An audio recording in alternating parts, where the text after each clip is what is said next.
Hello there. This is an astrological forecast for Capricorn for April 2011. And this also applies if you have a Capricorn ascendant. So Capricorns, this month, big focus on your work, your career, your relationships, and also how you think, your thinking processes. So let's start with your home. Your home base is many planets in this house of home. You're being greatly affected, I know, Capricorns, by this cardinal climax. We've got the cardinal climax going on, so huge changes happening for many of you, especially with Pluto in your sign. Transformational changes. Many of you are trying to understand what the hell is going on in your life and in the people around you. With all this happening in your fourth house this month, you may find that you are moving, you plan to move, you need to move, you want to move. Suddenly you may need to move, but certainly your home base is up for change. You may need to communicate with the people around you. I have to alert you that Mercury is retrograde until the 23rd of this month. So there's a possibility of having misunderstandings with family members. This especially relates to people in your family. So you may end up just repeating things or feeling as though they haven't listened to you. It's a good time to complete up anything you've been working on in the home. Any kind of repairs, anything you've been doing for a while and hasn't got finished, great time to finish it during the Mercury retrograde.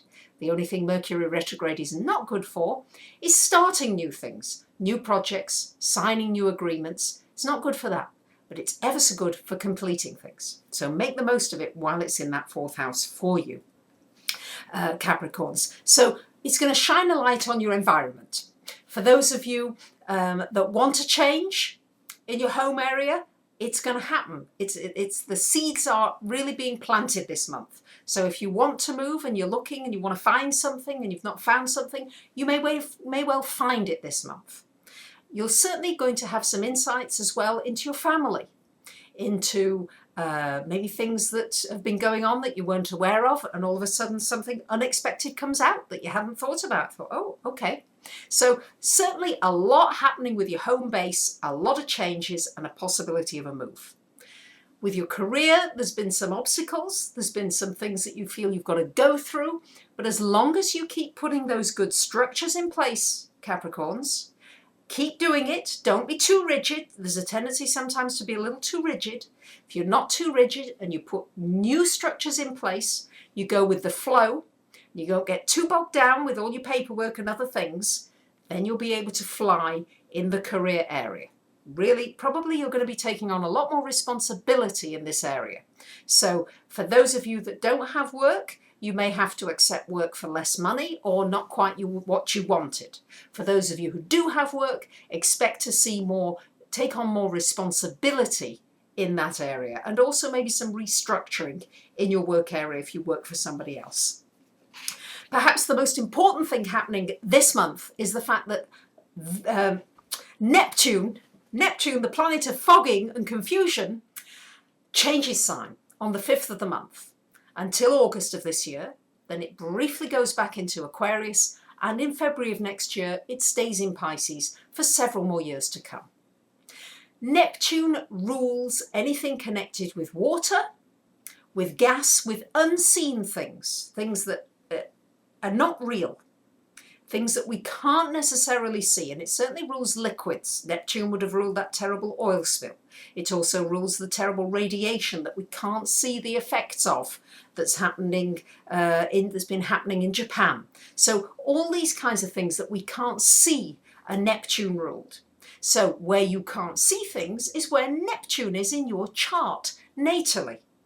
Wherever it falls in your chart is often where you've been fooled.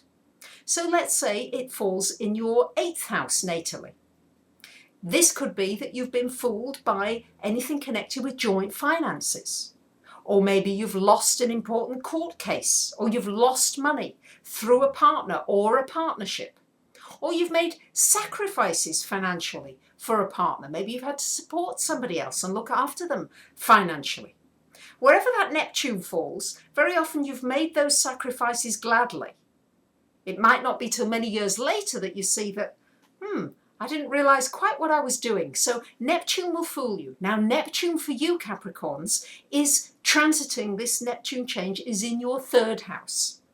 So you're going to have to be very careful with your communications with people, how you communicate, and make sure the communications are really clear, because there's a potential for misunderstandings, particularly as well with neighbours and friends and relatives and people close by to you particularly, which is what that 3rd house rules. What it's very good for is for developing the metaphysical, psychic side of you, of getting information coming in. That it's wonderful for, if you're open to it. If you're open to information coming in from other realms, psychic information coming in, messages, this will be a wonderful transit for you if you're open to that kind of thing and you're interested in it. But it will certainly spark off for many of you an interest in the metaphysical and that whole area for you. So as I've said, we've still got Pluto in your sign for many years to come. You're experiencing some very deep inner changes with how you are, how you see the world, how you see people. And for many of you, you may well be seeing the bigger picture. You may well see the bigger picture. You just may not yet have the details clearly formed well enough so that you're able to share more with other people. And as well, that Neptune in your 3rd will also trigger more compassion and caring for the people around you. So there you have it, my Capricorns. Your career, your home base, your thinking, your communications. And I wish you a really great month, and I thank you very much for listening. Bye for now.